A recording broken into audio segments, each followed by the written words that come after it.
artwork of the $6 million man, and his foot is where his hand should be. His hand is where his foot should be. And I saw this magazine, and I was a total $6 million man nut. And I said to my mom, I have to have this magazine. And she said, we're not here for that. We're here for other things. You're not getting the magazine. A week later, I was in the hospital, getting a minor surgery on a thing in my chin, my tooth. And I'm in the hospital bed. And my mom says, can I do anything for you? And I'm milking it now. This is the Academy Award. I'm on my deathbed. I'm like, I need that magazine with the 6 million, with his hand on his foot and his foot on his hand. And she went back to that drugstore, found that magazine. This was 1974. I was 8. And I read that magazine in that hospital bed 3 times through, the fine print, everything. And it was, of course, Cracked magazine. And then the next issue was the Three Musketeers, which had on the cover $6 million man getting stabbed with sparks coming out of his chest. So I had to have that one. Yeah. And then the very next issue was Planet of the Apes. And if there was anything I liked more than $6 Million Man, it was Planet of the Apes. And so that's how it all started. And the next thing you know, I'm 54 years old and I'm talking to you. So, the pinnacle of your career. I hate to say, absolutely.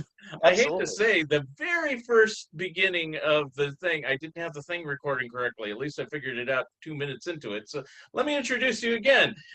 Okay. And I'll leave that opening bit anyway. So we're going to do this kind of ass backwards today. Yes, this is Mark Arnold speaking with Tommy Bell on Fun Ideas Podcast. Hey, how are you today? This is exciting. It's great to be with you again. Hey, and I'll pass you some green beans again if I can figure out how to do it. There we go. All right. As I said before we were recording, yes, this is the layout I had when I was having Thanksgiving Zoom meeting with my family. So, and in lieu of being in person. So there we go. All right. At least we're recording now. Whew. I've only done that one other time where it's like we just started away and I go, am I really recording? And it's like, ah! It's all right. Anyway. Okay. Yeah, the hazards of doing all this by yourself. I need an engineer. All right. Anyway, so how did I get to know you? I mean, it's like you've been like commenting on my Facebook for a while, and was it through Crack Magazine or some other source? I don't even know. I'm not sure either. I was wondering that myself. It could have been Alfred E. Newman website or Cracked Magazine website. But I think the way the algorithms work, if you like someone's comments, you start to see more of them. And so, yeah, we've been kind of going back and forth on different threads. So are you, because of that early exposure to Cracked, are you an avid humor magazine collector, or you just grew out of that? Yes. Oh, God, yes. Yeah, I mean, after those first 3 issues of Cracked, I mentioned, after that, I discovered Mad Magazine and Sick Magazine and Crazy Magazine and all the other short-lived ones that came and went during that time. And I've just gone down the rabbit hole full on. I've got humor magazines going all the way back to the beginning of Mad and beyond. I've got Cracked Magazine 3-ring binders. I'm looking at them right here on the floor. Mm-hmm. So yeah, anything humor magazine, I'm all in. Cool. Do you have any of those kind of hard to find Cracked things like the Sylvester Smith plush doll and things like that? I've never seen that. Yeah. The only thing I have ultra rare, I have a T-shirt that someone made with one of the old Iron-Ons that was in the magazine. Mm-hmm. And it's just an old vintage kids sweatshirt, actually. And I just thought it was cool, so I picked it up. And I've got,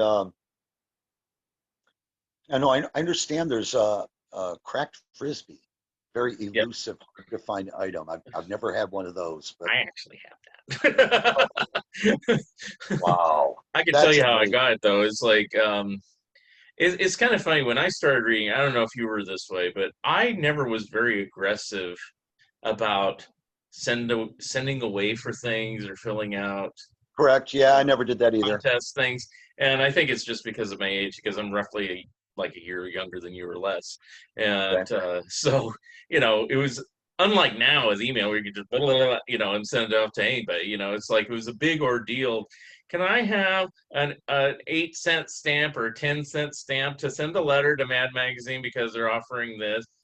Right. And then and wait six I mean, it's months and only hope they 10 got the cents, letter. but that was considered highway robbery to ask for a 10-cent stamp to send some magazine a letter, Right. So as a consequence, I rarely did, but I mean, I did my share. But I mean, looking back on it, it's like, wow, I could have done more. I could have done more. Oh, So, absolutely. so the Frisbee story, I think by that time I was in my 20s. It was in the 90s, and I was on my own, so I could plop down 35 cents or whatever it was for stamp that, and it was some sort of contest, I think, if I remember correctly.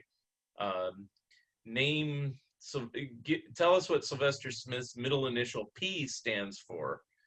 Ooh. And I think the answer was Fooey that won.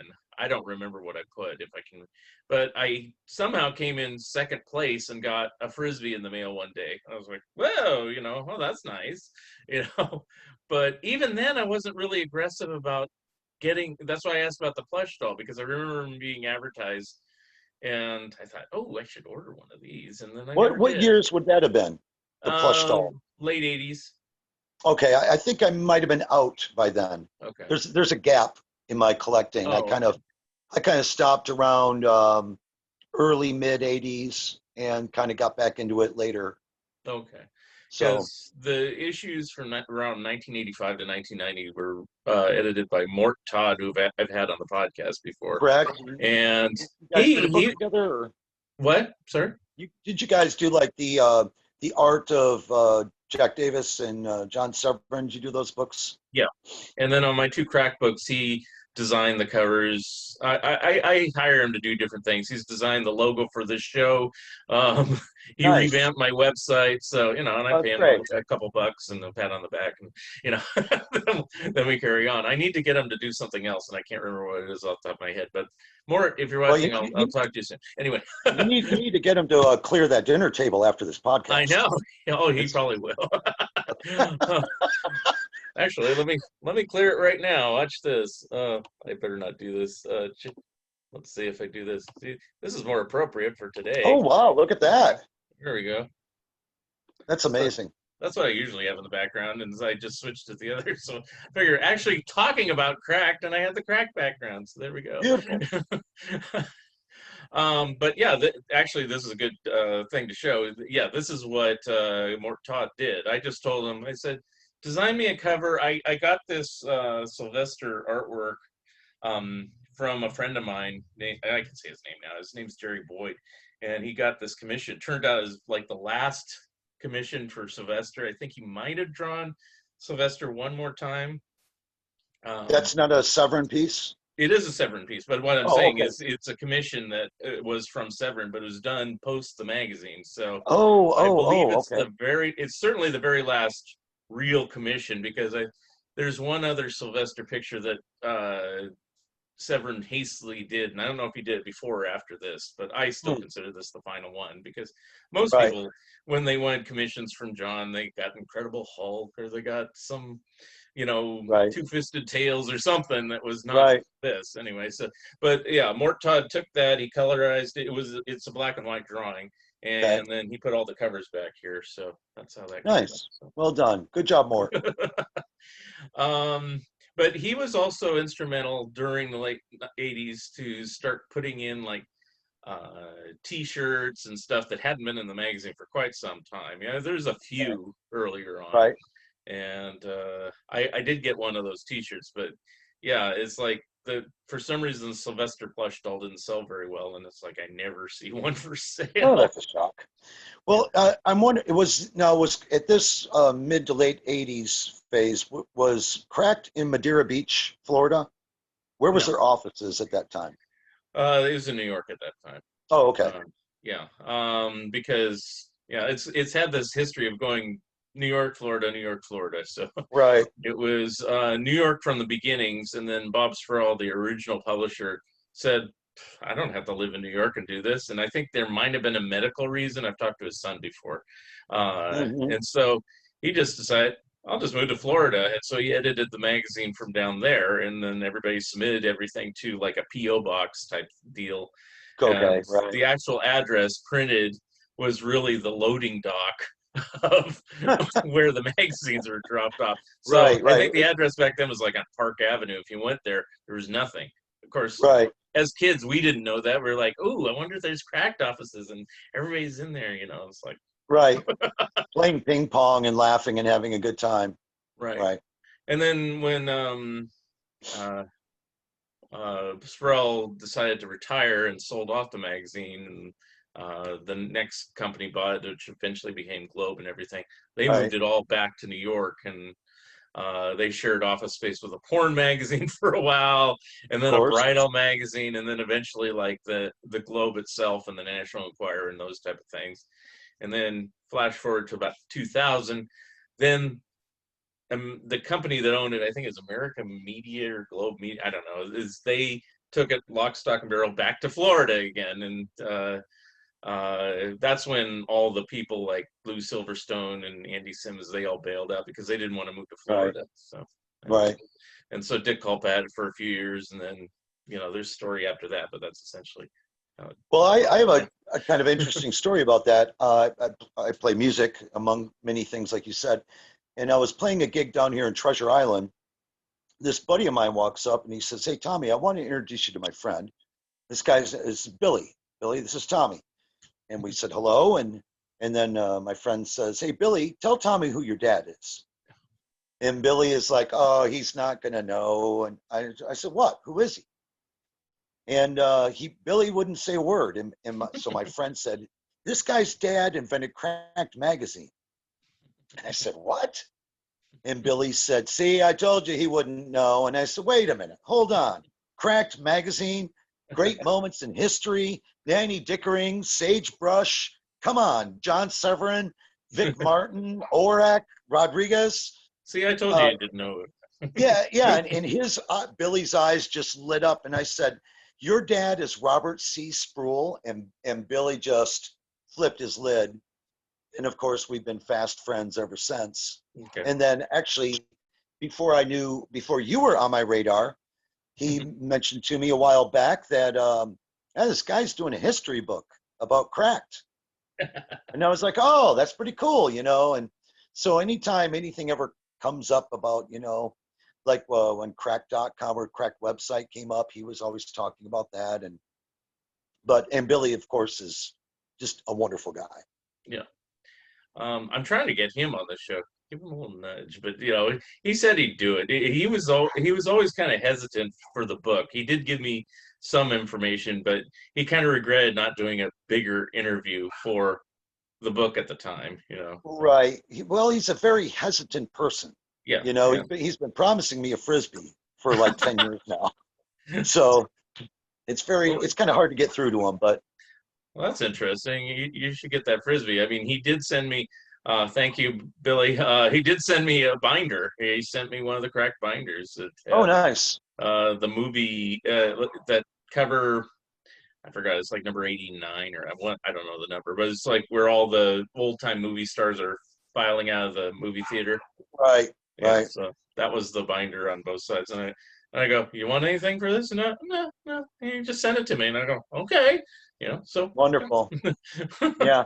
He gave me a few file copy paperbacks that were in the Cracked office. So, and I mean, I've got all the Cracked paperback books in perfect condition, but it was neat to have the file copies just to know they were handled by those guys. Mhm. So, Do you have any other things in your collection? I mean, do you have the binders or even the notepads or anything yeah, like that? I've got three of the binders right over here. I could even grab them. One Yeah, sure, is grab them. all right. I'll entertain the people. All right, let's see here.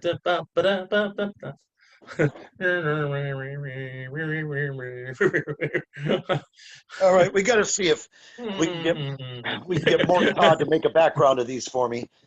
Here we go. Is Ooh, that can you one I see don't that all have. right? Yeah, I have some of the binders. I don't have that cover for the binders.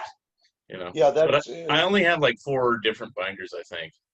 he's So. watering the sidewalk, and this one's actually in pretty decent shape. Mhm. Um, this one is a little drawn on ballpoint pen. Kids did that back then, Yeah, but I this do is have that the one. Yeah. and it's full of the cards, Oh, which cool. is kind of neat. I do have the cards, but Yeah, ironically, I bought the cards when I was doing the book. I didn't have them way back when. I never saw them oh, in really? stores. Yeah, Yeah. so And then I had this that one one here. too. Yeah. Yeah. Okay. So, Yeah, the one but I the one of the binders besides the one with the movie theater is the other movie theater one. It's issue 105. I know the number on that one, where it's a monster movie and all the monsters are floating right. out of the theater, and Yeah, it I think you can has see the marquee on it and yeah, everything. and Yeah. that one's like a trifold one, which is really kind of a weird binder. You know, it's not Yeah, just a those are the hardest to find, the yeah. trifold. So yeah, So and cracked was I just found them randomly over the years. I don't really try to find them because when you search for them on eBay, I don't know if you do, but yeah, I rarely see them. You know, it's like oh yeah, nobody. I search for them constantly and they're almost never there. Yeah. So So I did track down a collector that had a bunch of them and he had the trifold mhm. and he just didn't want to part with them and he wanted crazy money for them. So I let it go. Cracked money, not crazy money. Anyway. Yeah, exactly. Well, I'll tell you, Now, go I do ahead. have another neat little collector's item. I was recording music in this studio down here, and this guy, he owned the studio, and he was using me for his album. I was playing the drums on these songs, and he didn't really have much money. He didn't want to pay me, but he wanted to do something. He said, "We'll make it right. I'll give you free studio time or something. We'll do a trade." And one day, I'm recording in the studio. I walk out, and there's all these wonderful sculptures in the studio, just fantastic, crazy good sculptures. And I'm like, who is all these sculptures? And he says, oh, it's this artist David O'Keefe, and he's storing his stuff here in my recording studio. So I'm looking at him because I also sculpt and do artwork. And one day I walked out to the studio, and this was lying on a table. Wow. Can you recognize this? Was that an authorized thing or some personally made thing? Well, That's that's what Alfred. I'm wondering. Oh. I I mean, knew I would have picked actually. it up it too, you know, if I saw that. Well, I instantly realized it was from this, Ooh, wow. and so I Forgot looked about at that. this. Yeah. Yeah, I looked at this thing, and I said, "Hey, I tell you what. You want to throw me that little Alfred E. Newman sculpture? We're even on the studio time. Mm, You don't owe me a dime. All mm. I want is that thing." And so he said, "Oh yeah, sure." He didn't care. He's like, "Yeah, go ahead and take it." So I grabbed it up, and that to me is one of my because as I'm not a rich guy that can afford original cover art and have Right. it framed on my walls. This is as close as I'll ever get to that. But it's the genuine sculpture from the cover of that Mad issue. Interesting Interesting. side note: David O'Keefe, he sold. Alex Trebek contacted him and bought the Alex off of him. Ah, I was just going to ask you what happened to Alex, So and now he's passed away. What's going to happen to Alex's? exactly, but I Yeah, own. What I always thought that was kind of neat that I owned the Alfred and Alex Trebek owned the yeah, Alex Trebek from that cover. You yeah. know, See if you can get the Alex Trebek, man. so someone told me I should have tried to sell the Alfred to Alex so Yeah, he could have the whole cover, but it's too yeah, late now. But who yeah. knows? I had forgotten about that cover. Does it say who did that cover without looking it up? I mean, it does. I think it does on the inside if you can take it It's off. David O'Keefe. Oh, that is that artist. Okay, I'm sorry. Yeah. Yeah, and the funny thing, I got to meet David, and we actually worked on an art project together. And I said, "Hey, what was it like working for Mad Magazine?" He said, "Well, I sent him some stuff, and they called me in for a in-person, face-to-face meet." And he said, "I came in, I brought my portfolio, and it's all photographs of sculptures and like caricature sculptures, right?" And the Mad guys, they looked at him and go, "Why would we want you in the magazine? We do drawings and paintings. We don't do sculptures. This is ridiculous." And the guy said, "Well, you asked me to come in." And they were like, yeah, we don't need this. Take your stuff and go. And Hmm. he left. He left feeling really hurt and rejected. Hmm. And then, like 4 weeks later, they called him up and said, "We love your stuff. We want you to do the next issue." And he said that's just kind of how they were. He goes, "I realized later they were kind of jerking my chain and playing with me." So he not only had to do that cover, but he had to do like maybe 20 or 30 frames for the full. It was the like what would normally be the movie story in the front of the magazine is Hmm. a Jeopardy episode, and he had to do sculptures for each frame of that. Wow. And so he ended up doing a ton of work for Mad, Yeah. and then that was it. Hmm. Interesting. I'll have to look at that again. What Yeah, issue number? What issue number is that one? I mean, I have it. I just don't remember. It's like three something, four something. 380, What? 380, 380. 380. Okay, I'll have to remember that. Okay, because um, when you let me ask you this: when you started buying them, did you just keep? Well, you said you stopped on Crack. Did you stop on the other magazines too, I kind or of did. I okay? kind of did. Yeah, when I got in high school and I started discovering other things like girls and stuff, I kind of just stopped. And then I picked it back up. And then just recently, my comic collection just exploded. I've got way too many for a person like me should have. So I have been thinning out and getting rid of, and it breaks my heart because I love these things. Yeah. But I decided a while back that I didn't really want to have anything from 1980 on. I Hmm. had to put some sort of parameter on my collection. It was engulfing my house. Yeah. So I'm pretty much a 1980 and under for comics and magazines, with a few exceptions. Yeah. So That's a pretty good cutoff date. I was saying this, if I assume you're a superhero guy like everybody else in comics too. a bit, but I'm more humor. Okay, so you're more like me, which is fine.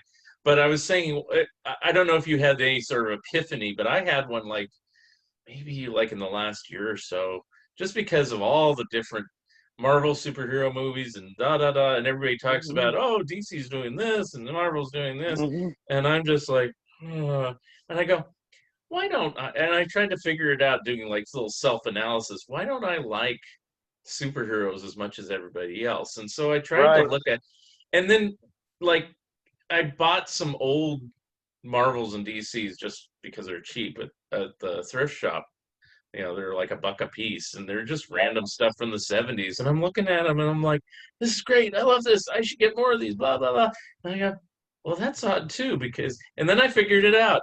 It's like it's something to do with when they decided to have the Crisis for DC and the Secret Wars for Marvel. It just after it was all over, I just was like, "I'm done with this," and then everything kind of continued down that path where it's like everything had this continuity. You had to read every issue to get everything. And, Right. it's like, the drawings didn't stay within the frames. Everything had to bleed out to the edge and be all, Uh-huh. and it's like, Yeah, I didn't like all the artists that were coming up. They weren't as good, as as the ones from the old days. And, I I know people agree. have said that about Mad too. They go, why can't Mad be as good as the old days? Well, because Jack Davis et al. Are all dead. It's like, Yeah. but it's like they can have good artists now. It's just, are they going to pay them and promote them? And, now they're competing with movies and everything. But anyway, so is that the reason why you chose 1980 as just kind of an arbitrary cutoff? Because, It was kind of arbitrary, kind of because of my age, and that's kind of where I, in real life, kind of stopped right okay, around there. yeah, Probably 83 is when I stopped, yeah, but I just thought, I'm a 60s and 70s guy. yeah, So anything pop culture from those two eras. yeah. But as far as the superhero thing, I was just never convinced that the artists for Marvel were that good. I mean, they not compared to Mad. Yeah, Those guys are geniuses and cracked. I yeah. mean, John Severin is phenomenal. And when I look at an old Marvel comic that he did the artwork for, Hmm. I just think to myself, this is like Rembrandt compared to everything else Marvel had. Mhm. But for some reason, John Severin never seemed to really get those accolades. Maybe he did, and I don't know about it. But I hear collectors talking about Jack Kirby and Steve Ditko and all those old guys, and I Yeah, go, yeah, they're great. I understand it. I respect them. But John Severin, come yeah, on, that guy's the master. yeah. Well, part of the reason I decided to do the book, even though you may have heard this story before, but I'll say it briefly again, is I didn't want to do the Cracked Magazine history book because I didn't think anybody cared. That was really, but then I found out Uh-huh. people did care. So that's the shorthand version of that story. So the thing that always frustrated me is somewhere along the line, I don't know if it was in the 80s or the 90s, but an issue of Comics Journal had a lengthy interview with John Severin. And even though they mentioned Cracked in the introduction, he's worked at Cracked for the last 40 years or something like that. It They didn't ask him any questions about Cracked. And I said, you got the guy there. Right. Ask him. I would have asked him at the very least, how come you work at Cracked for 40 years instead of, everything else? It's like, Sure. what keeps Why'd you you leave there? Mad? Now I found out when I did the book, but it's like nobody asked him that. And it's like it frustrated me on that interview that even at that point they weren't going to ask him about Cracked Magazine, and Cracked Hmm. Magazine was still being published at the time. So it's like, whatever. I don't get it. So I always kind of wondered why he left Mad, because he was with Mad first. And that artwork, of course, is great. And Yeah. I guess they did a falling out, but I don't really know the story behind that. Well, from what I know, piecemeal and stuff, reading interviews and stuff like that, is that he got busy more with Two Fisted Tales because Mad went monthly, and Kurtzman couldn't handle doing as many titles, Right. Yeah. and They couldn't so keep first went it. Frontline Combat went, and then Two Fisted Tales. He couldn't handle that too, and you'd think he could do a couple titles. So they basically gave Two Fisted Tales to Severin to edit. Uh, just like the last 5 or 6 issues or something like that. Right. And then Kurtzman, of course, went on to turn Mad into a magazine, and then left, and da da da da da. I do know that Severin and Feldstein never got along, and which is why you never see like a Severin horror story or something like that in Tales from the Oh, Crypt. interesting. And Interesting. the reason I know that is because, and I mentioned this in the book, is that you've seen those giant Russ Cochran volume Oh, reprints of sure. like Mad and Panic and all the different things. I Correct. think it's the one that has Shock Illustrated, Horror Illustrated, or Terror Illustrated, all the magazines that they tried to do in the mid to late 50s that all Right. flopped. They had an interview with Al Feldstein, and this was a very telling comment. They asked him why they didn't get Severin to do any of these, and he basically said, no comment. So I don't think Severin and Feldstein got along, because I always wondered, why is Severin, doing this crack stuff when, Mad's right there and he's as good as the Mad artist. And, Yeah. And was there, and but did then, work. but then I realized, also, which I didn't know, and that's what I found out doing the book, is that Severin had a salary, so, but he was a very prolific guy, so it didn't matter. But I mean, he got Right. paid whether he did any work or not. So, so yeah, why go to Mad when you might be paid for 5 pages tops, when you could do the whole book, which he did a couple times over at Cracked. So Right. yeah. Right. Anyway, Yeah. I always liked him. Always thought maybe he was part of the Harvey Kurtzman leaving, because it was kind of a little cluster of guys that left. I think Will Elder never came back after that. yeah, but Severin left after issue 10, so he Mad 10, Okay. so he left All right. quite a bit Before that. earlier. Yeah, Hmm. but he is in every issue 1 through 10. But I think after that, pretty much, if I don't know how well you know your Mad comic books, but the 4th story always seemed to be like one was by Basil Wolverton, or one would be like Sure. photographs, or there's always some throwaway story for the 4th Right. story after that. Right. But anyway. Yeah.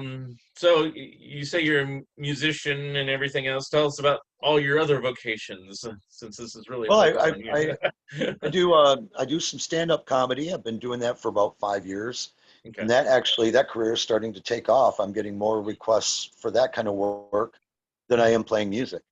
Oh, But well. I played music my entire life. I mean, since I was born. My mom started me on piano lessons, and I read music, I teach music, I play every different kind of instrument, every different kind of music.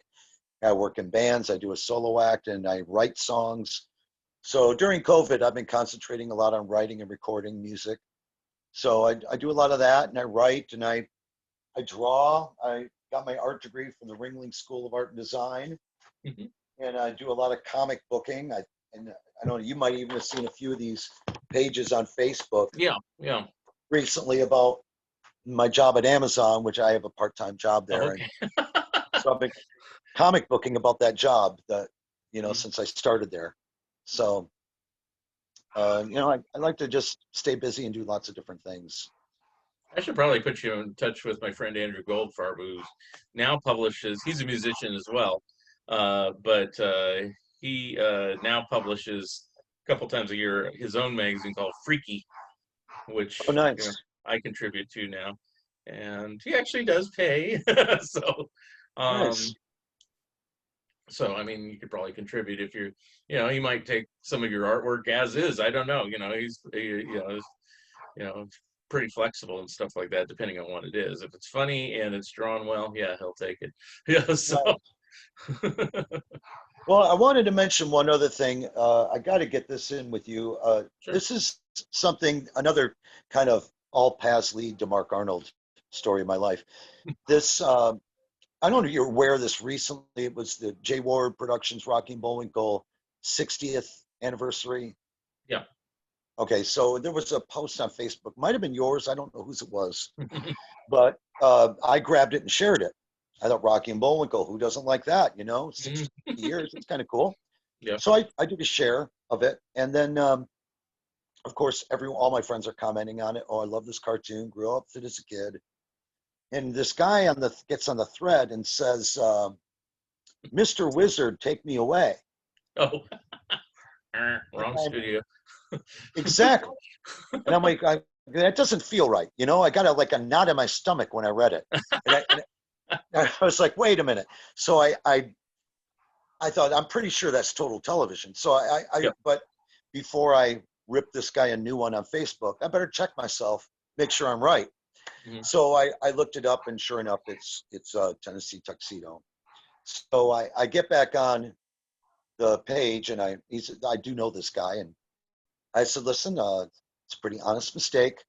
A lot of us get these two families of cartoons confused. The art is similar, the music is similar, the celebrity voices, same era.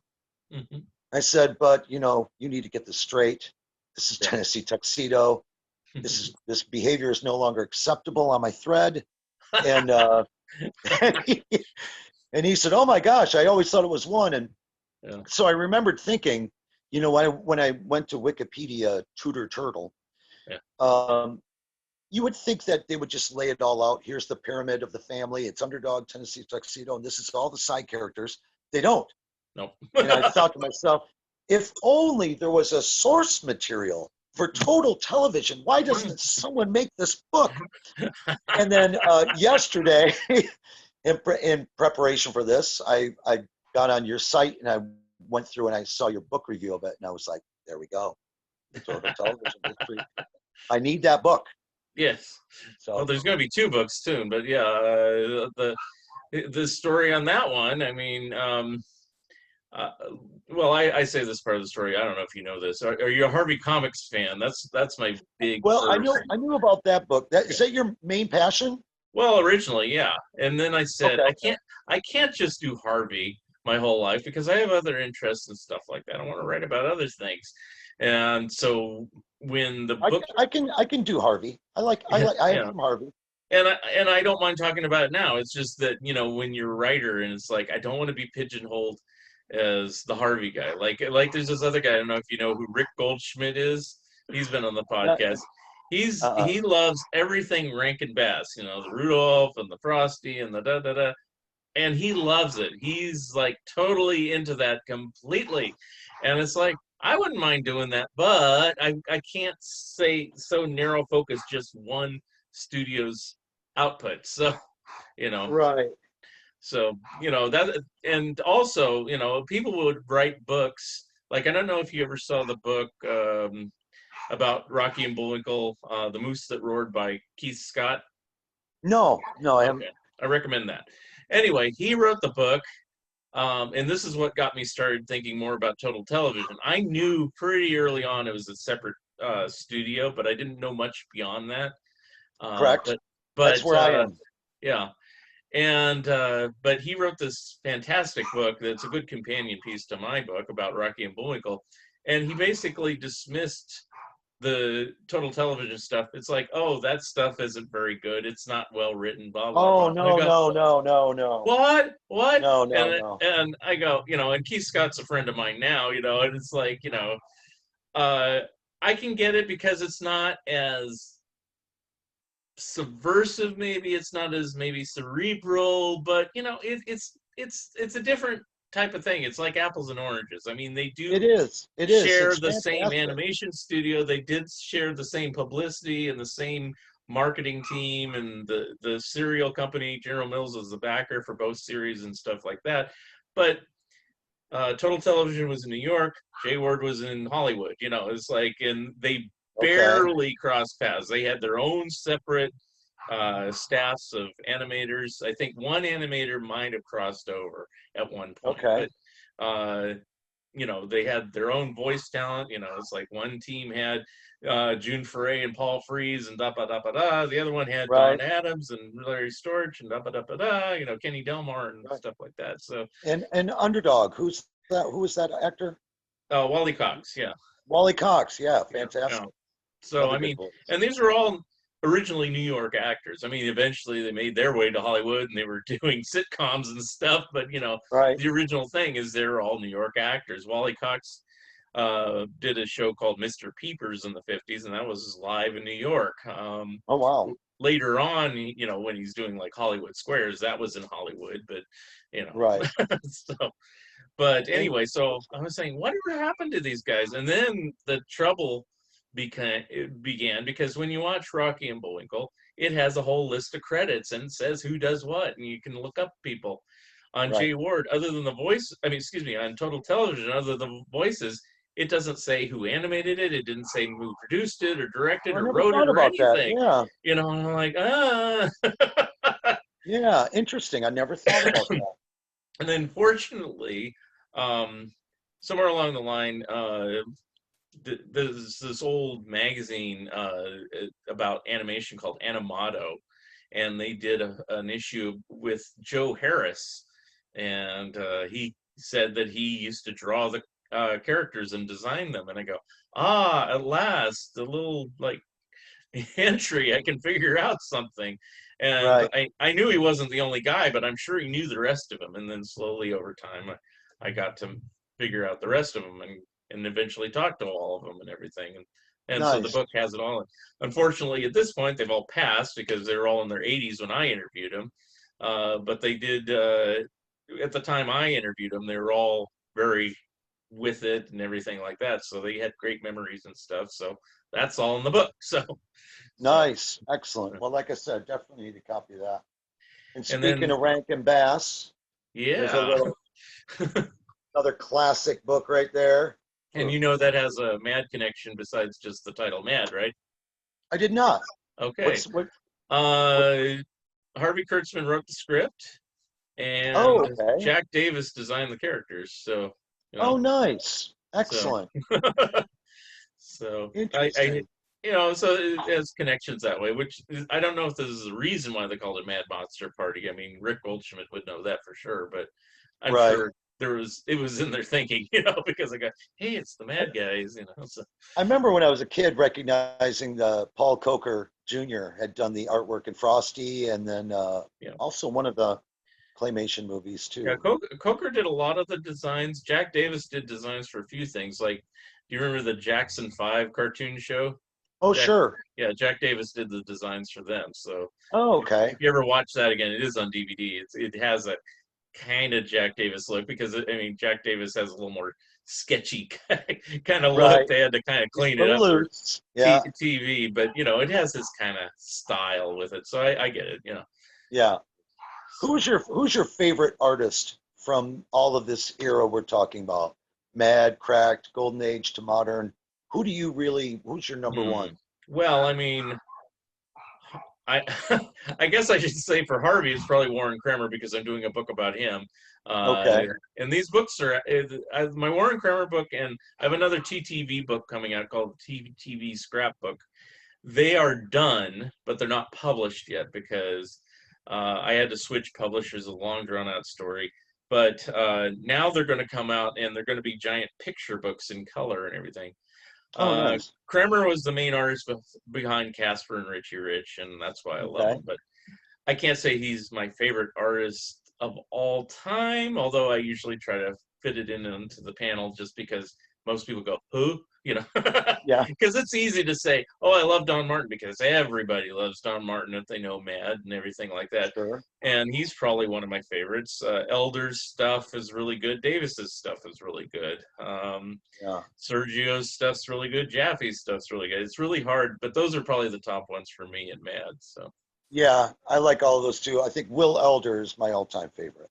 yeah, and Really humongous fan of his, and the way he could go from really nice paintings to super cartoony and everything in between, and all the chicken fat he put into the frames and stuff. But after that, I would have to say, like, I think Mort Drucker and John Severin are kind of tied in my mind for both being just masters of caricature.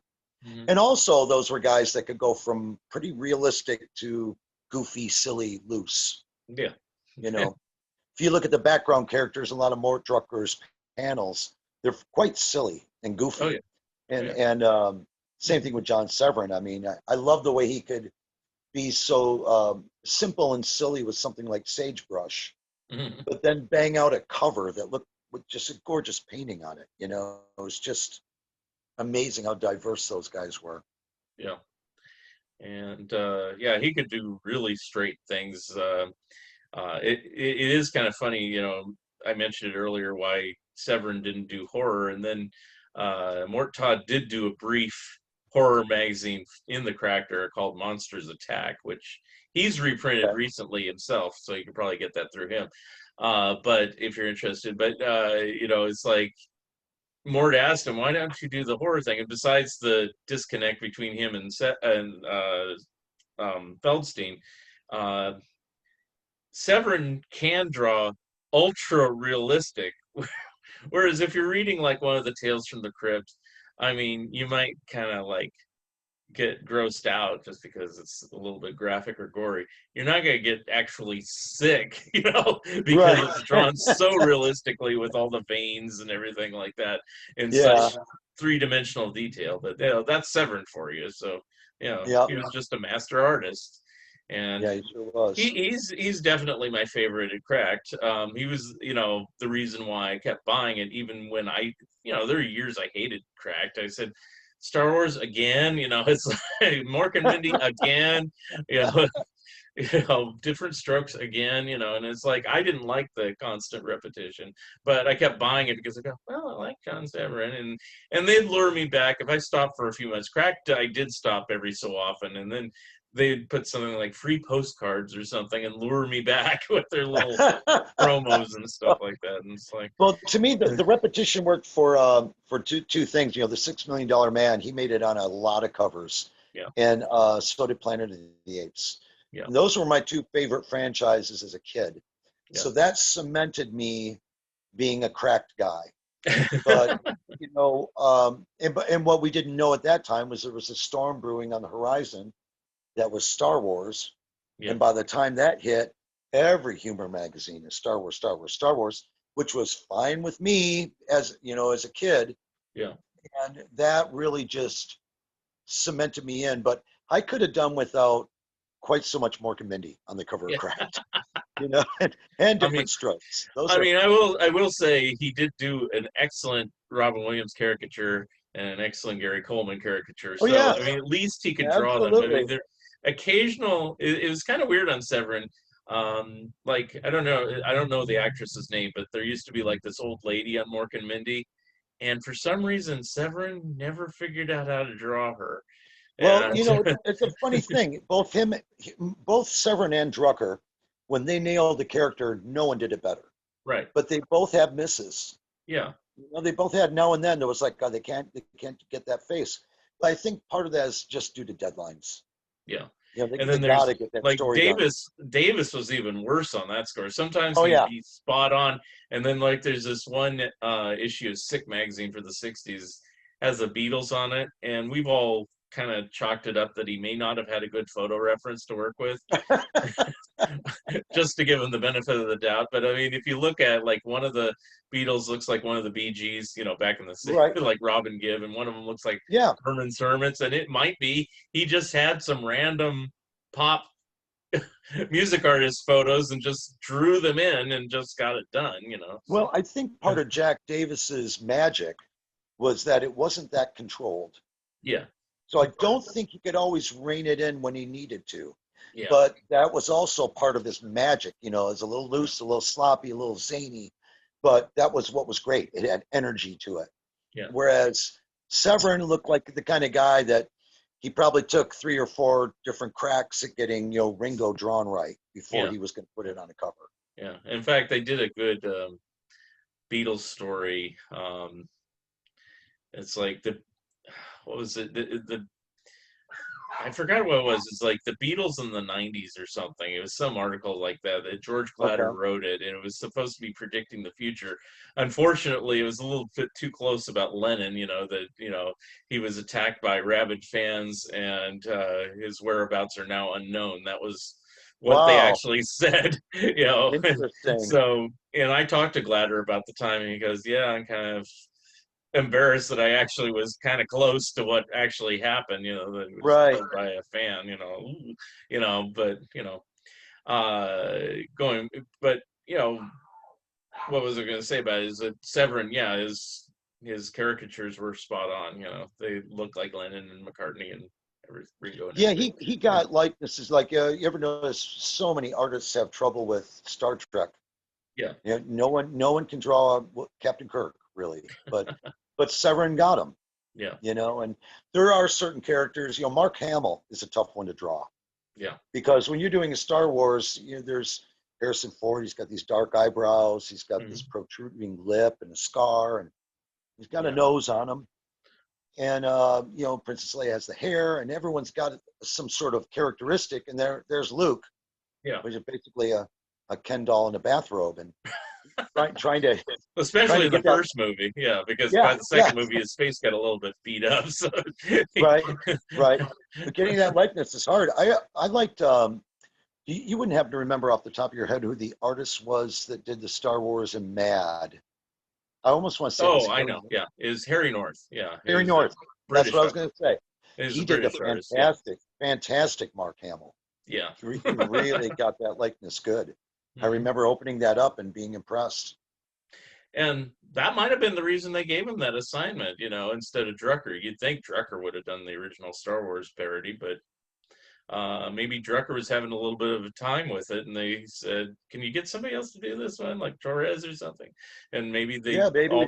they all passed, and they got Harry North. Harry North was doing other stuff occasionally for the magazine, and he did work regularly on the British Mad at the time. And then he worked at Cracked under a pseudonym later on. So Really yeah, yeah. Well, interesting. a lot of people moonlighted over at Cracked and vice versa. It wasn't, Sure. and I always tell people this. It's like the Mad's longest running editor, which was John Ficarra. He worked for Cracked. He was a writer there for just like a handful of issues, but still, he worked for Ah, Cracked at one who point. So, no? Who was the guy? Maybe you can help me out. I want to say it was Alan Kurzrock. Is that a name that's familiar with you? mm, not sure. He was a Yeah, teacher at college that I went to, and his big claim to fame that he was an editor at Cracked magazine. And so when I met Billy Spruill, who we were talking about earlier, I said, "Oh yeah, one of the guys at Cracked. He was a teacher at Ringling School of Art and Design, where I went." Mhm. I thought it was Kurzrock, but I can't remember. Well, I And have all the, yeah, they had quite a few editors over the years. I mean, it wasn't like Mad where you basically had Kurtzman, Feldstein, Meglin and right, Morrison, nobody. You know, it's like, right.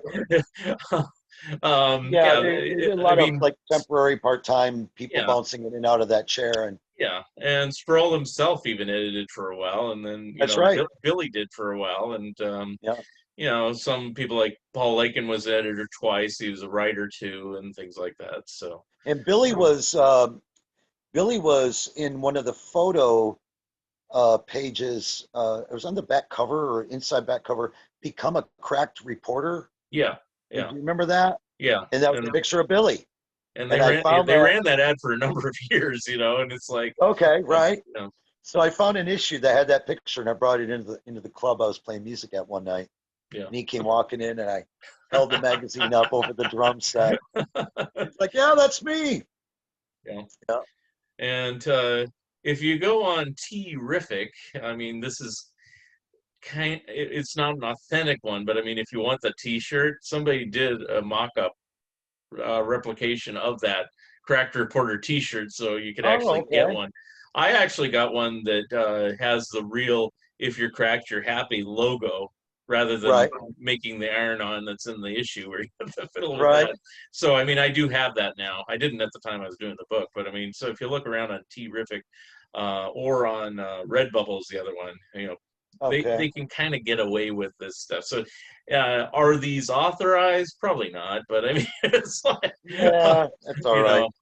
know, But it's the way to get cracked merchandise relatively inexpensively instead of trying to hunt down an original shirt from 50 years My ago. So, mom, yeah, my mom did the iron on for me from the yeah, inside cover, mhm, and I wore that shirt to death, and it yeah. faded after about 4 washes. Oh yeah, yeah. But I still wore it, you This know. one doesn't fade. So, and actually, Right? did you read Crazy regularly too? Yeah, I've got Okay. them all. Um, did you read it during the Obnoxio the Clown era? No, I couldn't Okay, go there. okay, okay. I couldn't go there. There's a few Well, things I can't do. I can't do crazy with Obnoxio.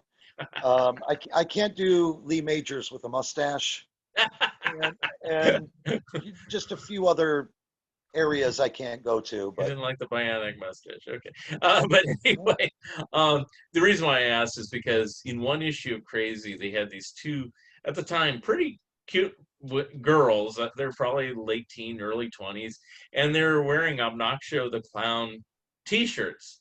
right, Now, they never offered these things for sale, and they never even acknowledged that they were wearing them. They just happened to be wearing them. Anyway, somebody somehow reproduced that drawing that was on those shirts and made them onto shirts. So I actually have the shirts nice. they were wearing. So that, it's just because there's very, very little crazy merchandise made, it's like, Yeah, right. Which is a compared to shame.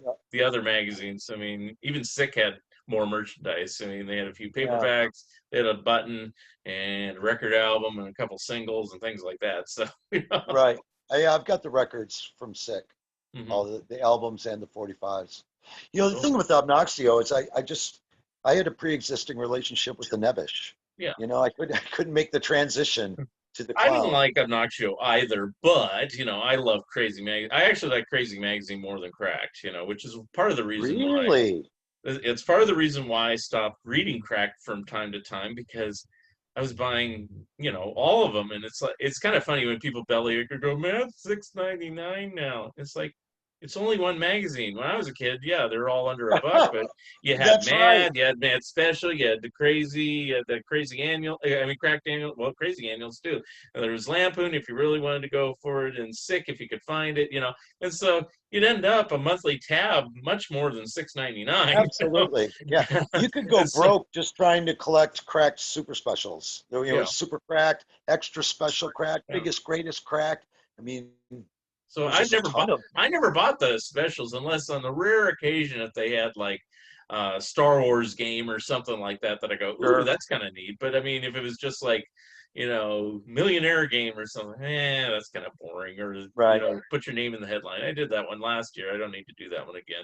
Because yeah, it's Yep. like they're like $1.25 a piece, and it's like, well, I could buy two 2 more issues of regular Crack for that money. It's like I'm not gonna wait, you know. So, but yeah, it's just kind of funny on all that. But you said The something about Mork and Mindy, Different Strokes face flip book in the back of the specials. yeah. Cracked at a lot of those. Yeah. Flip, Now the funny flip the thing is, page. when eBay came along, I went back and bought all the things I missed, and it's like, and that's how I kind of got on to doing the Crack book in the first place. Is the guy says, it's like, what, I happened to just mention to my publisher at Bear Manor, I said I got every issue of Cracked, and I also mentioned I had every issue of Sick and Crazy and Mad and Lampoon and blah blah blah. But for some reason, Cracked struck a nerve. Probably the same for you. It sounds like you like Crack more than Mad. I mean, a lot of people do, which is not a problem. No, it's not a more than, but I feel similar. They're apples and oranges. I believe Cracked has its own identity, and people that just call it a Mad copy, Yeah. they don't know what they're talking about. I mean, Cracked had its own vibe, Yeah. and it had great art, and it had funny stories, and they were first on the story way before Mad. Oh yeah. Like when a movie came out that week, there was a Cracked magazine Yeah. with that movie story. Yeah. And the Mad parody would come, almost 3 months later when the movie Yeah. was leaving the theater. Yeah. It felt like, but Yeah. I like them all, and I think they all have their own place, and they all have pluses and minuses about them. I'm a humongous Alfred E. Newman collector. I've got a lot of pre-Mad Alfred E. Newman stuff. So there's a big part of my attachment is to Mad. I don't have the full run. I'm only missing about 12 issues. Mhm. And I'm probably about 12 issues away from a full run of Cracked. Okay. So I'm you pretty have to go close back to and get having all everything. this. Yeah. The Cracked specials with the bonuses in them are a little hard to find. Yeah. I mean, I can tell you one that The was early ones. Yeah. I think it was king size number 4. That was really tough. I found one since. In fact, I found it twice. I found a really beat up one once. Finally, it's like, oh, and I chalk it up that for some reason that particular one didn't have a high print run because they used to advertise back issues in the later issues, and that one said sold out very early on. So I don't know if there was Interesting. a mistake in the print run. What's the cover of? It's What's the cover of King Size 4? It's like all the earliest specials tended to have just celebrity covers by Severin, and so it's like all these different celebrities in a park, and they're kind of admiring a Sylvester statue. It's something to that effect. So it's just a bunch of heads. I'm not. I think I might be missing that one myself. Yeah. It's a hard one to find. I'm not saying it's impossible. It's because I did find one.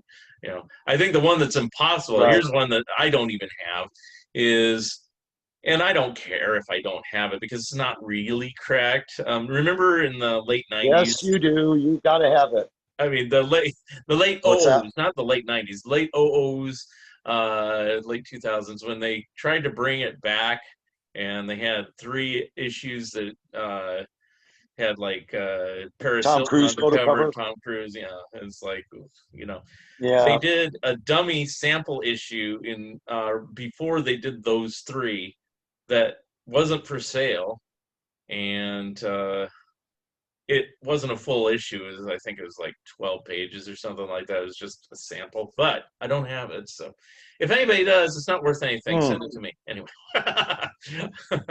But that's probably it's funny. A lot of times when some of these things get to the end of their run, before they go out of business, sometimes it's those very last issues are worth the most. Yeah. And so the collector part of me kind of wants to have those newer Cracks, but there's less and less Severin in them. There's less and less nostalgia. Well, there's no Severin in this. Am I just pursuing them because they're valuable? Yeah. And so I know it's tough. Like I have a fantastic, beautiful, the final run of Sick, and they're in perfect condition. But they are not magazines I bought off the newsstand. Oh. So I don't have that nostalgic attach. I was done with Sick by that point. But I found them somewhere, and I They were in perfect condition. It was every single issue. Is after they changed the logo on Sick. So these are the Charlton ones, and it has Correct. the That's tongue right. logo where the Yep. letter C has a tongue Yep. sticking out. Yeah, okay. Right. The Rolling Stones kind of thing. Right. Yeah. And they change mascots at the end also? Uh, kind of, sort of. They basically changed the design. They somehow still kept him called Huckleberry Fink, but But his look changed, maybe? his look changed because, well, here's what was happening. It's like, and this is really weird part of the story, and I don't know why Mad would get away with this, but around mid 70s, before they sold it to Charlton or licensed it out, really, because Joe Simon, the Simon family owns Sick to this day, and Huckleberry Fink. Oh, Um, okay. and I've worked with them, and it may happen. I'm not going to promise anything. It may happen that we might get a book out of Best of Sick, but right now it's kind of in limbo because of all this pandemic and everything, because they don't want to put a book out right now. So that's fine. The world needs that book. Yes. The So it world may needs it. happen. It may happen, but I can't say more than that right about it now because it's kind of basically on hold. So I mean, that's the best I can say. But anyway, around mid 70s, before they licensed it out to Charlton, they started drawing Huckleberry Fink really closely to looking like Alfred E. Newman. I mean, Oh, yes. identical, except he didn't have a tooth missing. I mean, like, Yes. exactly. And Joe Simon was doing those covers.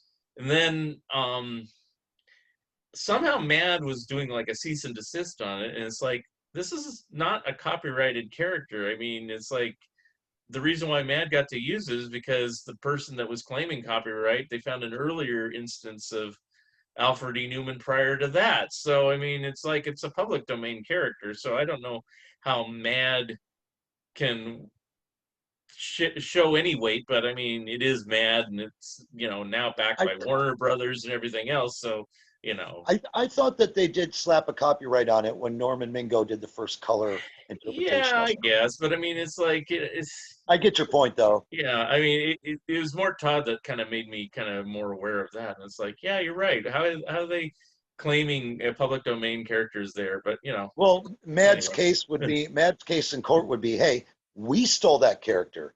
They can't steal it. I That would be the argument, basically. Uh, so anyway, when it switched over to Charlton, they originally tried using this bald-headed guy as the new mascot, and so it didn't really have a name That's because right. yeah, and Yeah.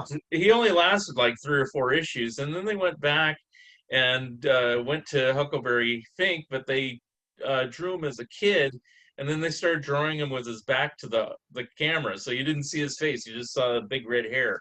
Okay. And then the later issues, he's like wearing a suit of armor, so you never see Okay. his face there too. So And I that makes guess that sense. has something to do with it. But they did start calling him Huckleberry Fink still at that point, so Okay. it's supposed to be the same character. But And the that's original mascot was like a doctor. yeah. Now I don't know that doctor's name. Yeah, Huckleberry Fink probably came in around issue 20 or something like that. Yeah. But about two I know years what you mean, into it. though. There's an era there where he looks exactly like Alfred E. Newman. Yeah, it's about 73, 74, Yeah. and I know that was intentional. Yeah. I'm sure. I was just now digging for it, and I don't have it at my fingertips.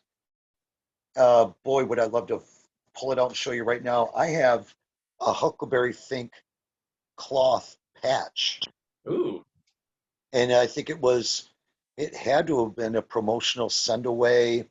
Do you remember the sew on patches you got out of the comic book in the early 70s? yeah, There was an unlicensed Alfred E. Newman yeah. in that batch, and there was like a peace sign thing, all these cloth patches you could sew on your jean jacket. This looks like it came from that, Hmm. and it's a Huckleberry Fink, and some guy posted it on eBay, and I glommed onto it. No one else put a bid on. I think I got it for like $2. I've Oh, never seen one in my life, and cool thing to have, though. Talk about a magazine that didn't much, right. what did Sick have? Records? It's kind of funny that you mentioned that patch because, like I said earliest in the conversation, it's like my parents didn't want me sending off for things and stuff like that. That was one of the few times I sent off money for an Alfred E. Newman patch, and I never got it. I still don't have it to this day. I should just, Oh, you know, and I think it was like $1, and I was like, you know, because right. I just felt like, well, you know, it's not offered by Mad, because at that point in the 70s, Mad didn't do much merchandising either. So That's whenever right. they did anything, like I did send off for one of the little pictures of Alfred. I did, Yep. So did I. and I regret that I didn't order more than one. I still have the one, and I said, you know, they used to say, you know, you can get 3 for 50 cents, or 7 Right. for $1, or Right. 84 for $9 or something. And I should have bought a bunch of them, you know, just because now they don't have them at all, you know. And it's like, but I didn't think Yeah, about but that. there And are that poster still exists in the thousands. yeah, There are yeah, you probably someone like Tim Johnson probably has a whole yeah. storage unit full of those posters. Right, but I mean, to actually get it from Matt, at least I saved the envelope it came in, so it's kind of nice, you know. It says Yeah, I did too. it says Madison Avenue on it, so That's right. Yep. I still have my envelope for mine, and I still have mine in my china cabinet with all my other Alfred E. Newman stuff. right, That was one of the few things I sent away for yeah. also. And yeah, I'd buy merchandise in, like the Mad Magazine game when it came out, and the card game and stuff like that. Now that's Right. worth a pretty penny, and it's like, really, I can't play it anymore. Darn it, you know, because I used to play it all the time and kept it in nice condition, but now I'm afraid Right. to. Is people are selling them for like $300. I'm like, what? You know, it's like, okay. I probably got about 6 or 7 of those Mad card games sealed. Oh wow. I Okay. I was in Okay. Well, then I'll start playing with mine, and then I'll just ask you when it yeah, I'll just destroy. send you one. Yeah, I was like in a shopping mall, and there was like a Spencer Gifts, and they were going out of business. Hmm. And I got the display box with all these Mad card games, and they were like 50 cents a piece. Oh wow, I would have bought those too. Bought like 20 of them, Wow. you know, just everyone they had in the display box. And then I threw them up on eBay, and I was getting about $50 a whack Yeah. for each set. I put a couple up every Christmas time, and I'd sell one or two, and I So still have some. yeah, that's And as cool. far as the board game goes, I think I probably have 3 or 4 of those Wow. sets, and they're complete, but they're opened. I don't Yeah. have one sealed. Yeah. I haven't seen that thing in years, so it's like, I mean, I have my own that I mean, I Same used here. to kind of occasionally see it, not at thrift stores, but I mean, you know, it's just secondhand stores, and you know, it was like, oh, Right. comic stores and stuff. Somebody would have it, and then now I never see it. So, you know, Yeah, there's different editions of that board game too, so you have to be careful which one's the original, and they did little things that changed it over the years. But yeah. Well, I I know also I had have the original one. Yeah. yeah, I think I might have had the original one as a kid, and I remembered I kept it for about 2 weeks after Christmas. It was a Christmas gift, and then I broke the cellophane. I couldn't stand it any Oh, longer. You know, I had to open it up. no, You I opened know, mine right away. You know, I used to even fold the fold-ins. Oh. well, we've all made some Actually, you know foolish what I used mistakes. to do? This is what I used to do when Madden cracked. So I actually had to rebuy the first couple of years of Madden Cracked that I did. Is they'd have the little mini posters, and they'd also have Cracked would have the posters inside the inside front and back cover. And so I take the covers off, put them on my wall. It says it's a poster, I'll post it. And it's like, Right? it was after a year or two of doing this, I said, yeah, now I have a whole bunch of coverless cracks. That sucks, you know. And so for the longest time, I had them back on there, but they had like pinholes on it. And I said, I got to rebuy these. And so eventually I rebought all of them. So, Well, thank God that's been taken care of. I wouldn't I wouldn't be able to sleep at night with that. I'm the same way. You know, yeah, yeah, I've rebought all of, you know, like I was telling you, that first Cracked magazine that had the $6 Million Man on the cover. I still have that one, and it is covered in Scotch tape, and it's got drawings on it. You can see where I pressed down to trace Severin's drawings, you know, into the paper. And but I bought probably 3 more copies that are in perfect condition, yeah. you know, just in case there's an emergency, you know. I got to make sure I've got that one in perfect shape. But I kept the original beat up one just because, like I said, that's the book that started it all for Mhm, me. You know, I yeah, could never part with that. yeah. I Yeah. was kind of late to Cracked. I mean, it's kind of funny. Um, I don't know if I wasn't seeing him. It seems like I saw like I forgot the number. I think it's the one with Kung Fu on the cover. Okay. And I was never a huge fan of kung fu, so I think I just passed on it. Hmm. And so the first one I bought was the Earthquake cover, which I love that cover to this Yep. day. Yep. And so, it was almost a year after I saw my first Mad, and I think it was just because Cracked wasn't putting things on the cover that appealed to me as much, and then that Okay. changed when they started Happy Days and Star Wars, blah blah blah. But Right. yeah, I think for me, the Cracked fit my age. I was like 8 years old, yeah, and when I got introduced to Cracked first, and I understood it instantly. I understood everything in it. And my brother, who is 5 years older than me, he would hand me a Mad magazine. He'd go, "Here, mhm. this is what you're supposed to be reading." And I would look at that, and there was like Mad's take on how to fill out your income tax, and I was like, I don't want to read that. It was just a little too. So I kind of graduated to Mad Hmm, after a few years of Cracked. I kind of made the switch, but I coexisted in both worlds. I kept them yeah. all, and as well as Sick and Crazy. I kept all those collections going. The only thing I noticed is in the earliest issues of Mad, which now, since I'm an adult, it would be nice if they did this, but they would do parodies of movies I'd never even heard of, much less seen, So Mm-hmm. they do like Death Wish, and it's like, Death Wish, what's that? And Right, The Great Gatsby was in one of them, and of right. course, things like The Godfather and stuff like that. And it's like stuff that Yeah. like the first movie I think they did a parody that I actually saw or even heard of was probably like Jaws or something like that because it's Okay. so big. But I say, why don't they do like Disney movies? I was kind of naive, It's like, Right. where's the Herbie Rides Again parody? Yeah. I Nobody. I always wanted to see those movies. I'd read the story in Cracked or Mad. I'd be like, Papillon. What's Papillon? I got to Yeah, see exactly. Papillon. And I read it, and Yeah. I still remember in the Severin version, he floats away on a giant cork from like a champagne bottle. He's like sitting on this cork and floating out at sea. I was like, I've got to see this movie. And Yeah. my parents were like, "You're too young for Papillon," you Yeah. know. Then it was a reprint at this point, but I saw Clockwork Lemon, which is Clockwork Uh-huh. Orange, and Yeah. the guy clobbers the lady with a giant Dumbo elephant, and I said, I wonder what that is in the real movie, and it's like, oh, I found out what that was in the Yeah. real movie. Yeah. So, Yeah. Great cover. Norman Mingo cover, I believe. you know, Is that right? You're referring to the Mad version? yeah, the Mad version. I don't think Crack Right. did that one. Cracked Probably not. tended to not too many adult films. They did do Godfather. They did a version, and I think I asked Billy about this. This wasn't in the book, but this was on Facebook. Is They did a parody of Capone, which I to this day have not seen. And I said, "What possessed you guys to do Capone? I mean, I never even heard of this movie."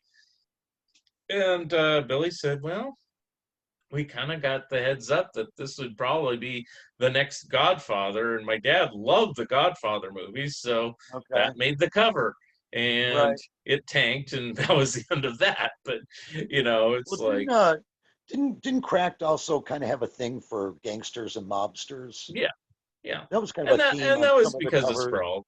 I mean, Sproul put his own personal taste. You could tell that he liked gangster movies. You could tell he liked old movies in general. He liked old Yep. comedies. He liked old horror movies. He liked old Hmm. westerns. So it made it into the magazine.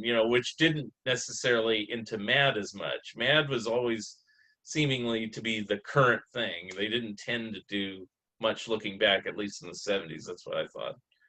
Unless Yeah. they did reprints in the annual or something like that. And even then, they didn't do like theme issues like they did later, like Man Looks at TV, and they go back all the way Right. to the beginning. They just do reprints from like 5 years before or something, and I remember that when I started reading like the super specials, they reprint stuff from like 1969 and 70 or something like that.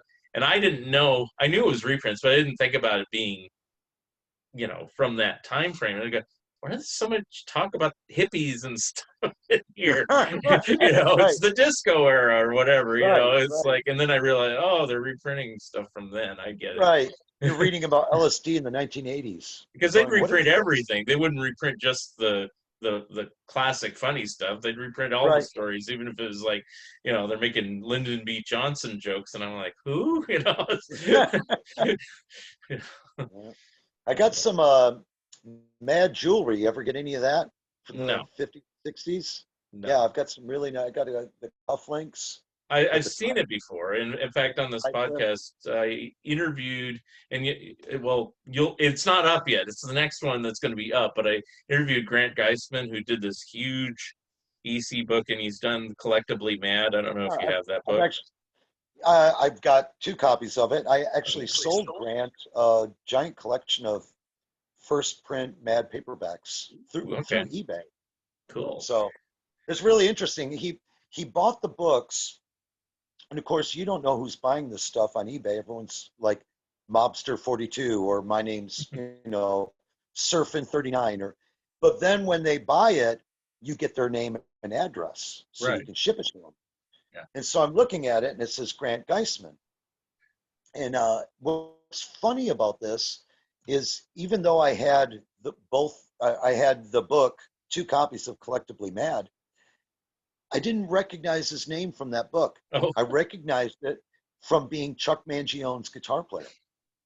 And so before I shipped the books to him, I sent him an email, "Are you Chuck Mangione's guitar player?" And he said, "Yes, I am." And so I shared this story about how I wore one of their songs out on a record album. It was a LP, and I would move the needle just to listen to this one part of the song that was the guitar solo. I'd listen to it over and over and over. hmm So I told him basically what a lunatic I am and how much I loved listening to his guitar solo. And then he also said something like, "Yeah, I also wrote a book called Collectively Mad."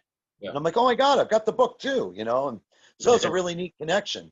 hmm And then I sent him the books, and they were duplicate first printing paperbacks that I set in a special box, Cool. and then I sold them all at once. And it was Grant that bought them, but Yeah. I think So you're on your way to saying something So about. Grant, I interviewed him for this very podcast, but I haven't put it up yet. It actually goes up next Tuesday, which will now be like a month ago when this one goes up. So I'll say it's Right? episode 97 for people who want to find it, and this one here is 101. So there's how far forward I usually work on these things. But anyway, I asked him what was the rarest piece of Mad merchandise, and you'd think, or at least I thought, it'd be like the straight jacket or something like that. He says no, it's the jewelry. It's got to be the jewelry, and especially intact jewelry. I don't know if yours has fallen apart, but sometimes he's My found them in pieces and stuff like that over the years. my cufflinks are in perfect, pristine mint condition. They Mhm. were never worn. They were never used. I bought them from the original owner who got them, and the guy, his story was that he won them. They were a gag gift at his senior prom, Mhm. and they were a prize for the best dancers. And he got the prize. He got the cufflinks. They sat in a desk drawer his entire life. And one night he threw them on eBay, and I won them for a few $100. Hmm. And they're not reprints, or they're not reproductions. They're the Yeah. originals. The tie clip I have is a little worn. Yeah. What happens with that jewelry is that the finish wears off on it. Yeah. It looks Yeah. like the plating or whatever comes off of it. But Yeah. in I think there's a necklace and maybe a charm Yeah. or something.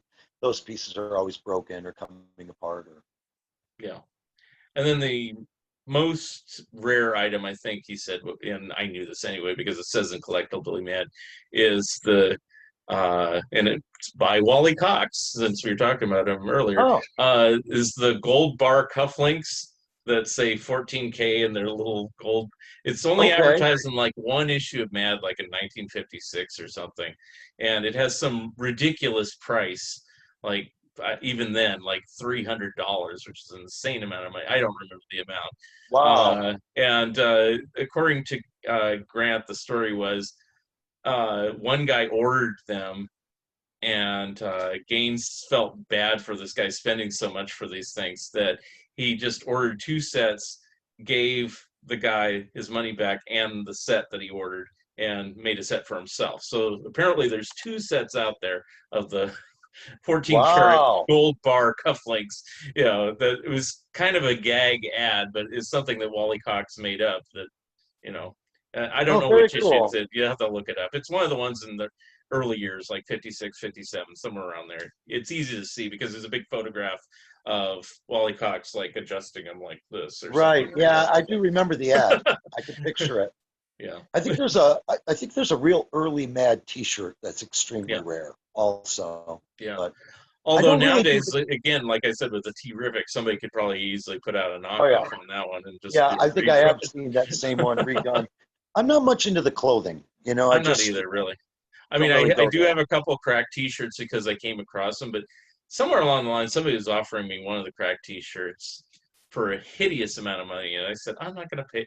It was like $900. I said, I'm going to pay $900 for a T-shirt that I'm never going to wear because it's Right. like it's just going to sit in a pile, and it's like they were kind of bummed out that I didn't want to pay that much, and it's like I'm notoriously cheap. I'll only pay a So high am high amount. I.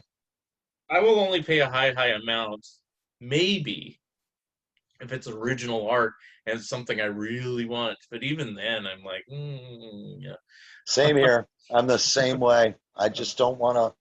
It's got to really, really mean something for me to pull the trigger on it for a lot of money. I Like, just can't go. like there's one Ward piece I'm almost tempted to get, and I'll tell you about it. So if you buy it instead, uh, it's a few $100s, and it's uh, I forgot the name of the article, but it's movie posters, and one of them it's by Bill Ward, or the artist, and it has the Jolly Green Giant, and it's the horror movie called Nosebleed, and it has this blood dripping out. And he's standing there, you know how Jolly Green Giant just stands all on Sure. the label of the canned peas or whatever, but he was kind of like distraught, like, oh, the blood's dripping out of my nose, I but never it's saw called that piece of art. Nosebleed.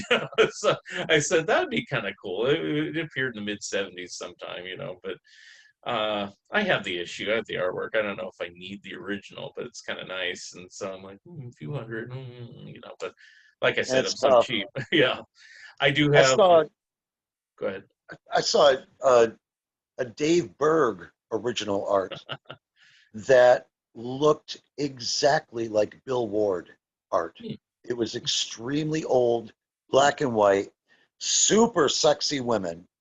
And they're walking down the street, and some businessmen are craning their heads around to look at them. And this art just looked gorgeous. It looked old, and hmm. it didn't look a thing like Dave Berg. I mean, even his signature was different, and it Was was it for very Mad? early. Was it for Mad? No, Oh, okay. no, this probably would have been for like a girly book for Robert Sproul or one of Oh, those okay. early pre-cracked, you know, soldiers gag books that they did. Oh, yeah, yeah. The I'm pretty sure it Man's looks like a can Action or piece. whatever.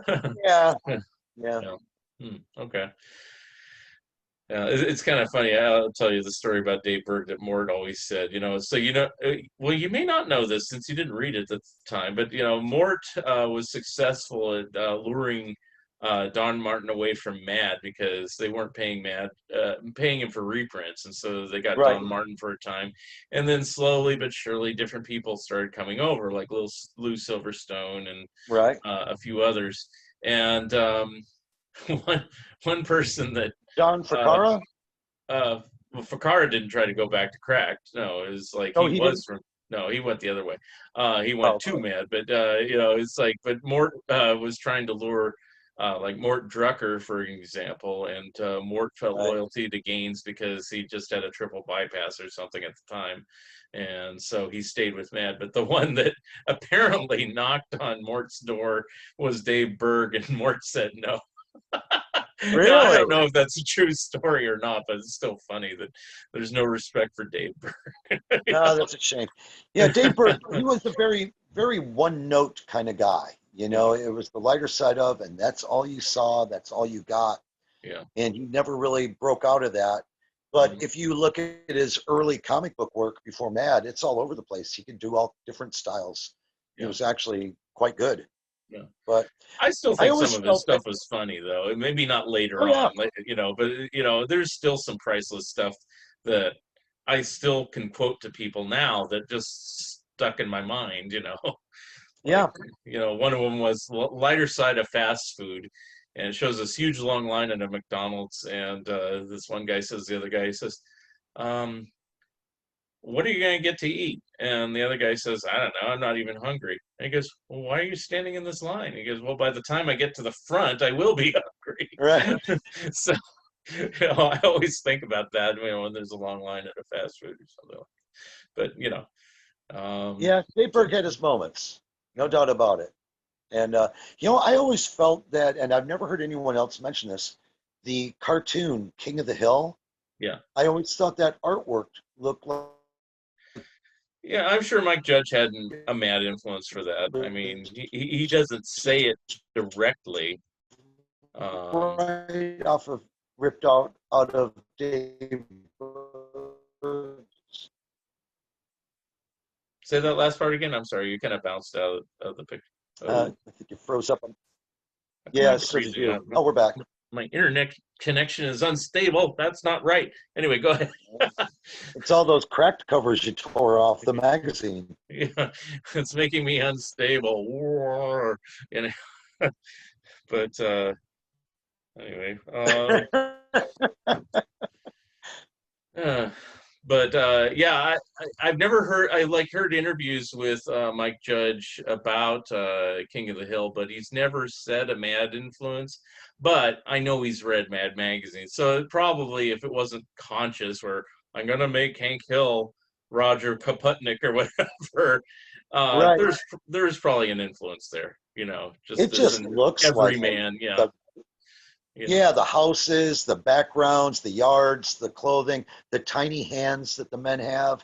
It just looks so Berg-esque to Yeah. me, I anyway. mean, he already had the voice because if you watch Beavis and Butthead, that Mr. Anderson had the same, "I'm going to get you, Yeah. boys," that type of. Well, that was the cleaned up version right there. Yes. Mike Judge, So Mike Judge used to play in a blues band, really, and I don't know. yeah, and there was a club here in St. Pete that had a picture. Anson Funderburg was in the band, and Mike Judge, I think, was the bass player. And there was a band picture, and they all autographed over their heads, and Mike Judge was one of the people autographed in the picture. Matter of fact, the bar is still here in St. Pete. It's called Ringside Cafe, Oh, and they used to have blues bands touring would play there.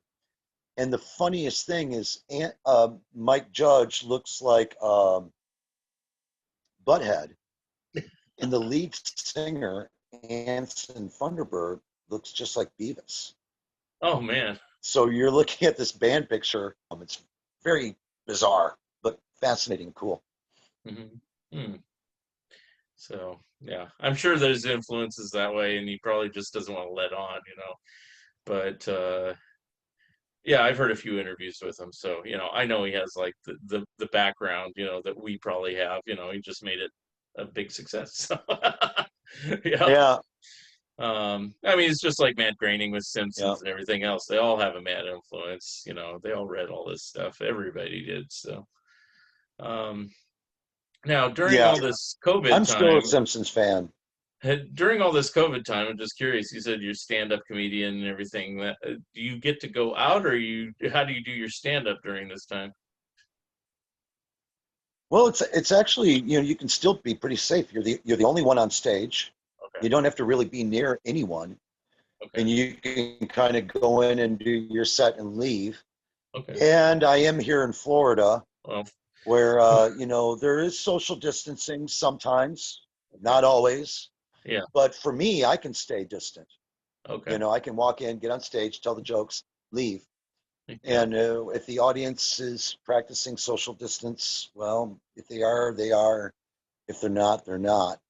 Okay. But there is work. Okay. So So I guess it is stricter here. Like, If I feel safe. yeah. Okay. Yeah, I guess it is stricter here. If you were here in Oregon performing, you'd have to wear a mask like this and tell your jokes like that. So anyway. All right. Right. Let's see. Yeah. You know. Mhm. This connection's not doing very well here. We should probably end this here. So I'll give it to you at the end of the show Yeah. here. Give me a plug for any performances you're doing, or how people can get in contact with you, or if you're offering anything for sale or anything else like that. So the floor is yours. Oh, good Lord. There's so much to do there and so little to say. Let's see. You can really, the best way to find me is on Facebook, Tommy Bell on Facebook, and there's a giant roll of bubble wrap, and Mhm. that's my profile. And what can I say? I play music, I sell songs, I do comic booking, and I do stand up comedy, and um, and it was just fantastic to be on this show and to go down this nerd hole of humor magazines with you. Yeah. I absolutely this is I'm in my lane. I'm in my alley. This is my wheelhouse. Talking about Okay. comic books and things like that. I enjoyed it Well, immensely and hope we can do it again. we can definitely do it again, and it's like, um, and that's all I have to say. Yes. So it's a pleasure having you on the show, Tommy. And yeah, I hope to have you back. Yeah, excellent. Thanks a lot, Mark. All right. I will talk to you soon. All right, thanks. Mhm.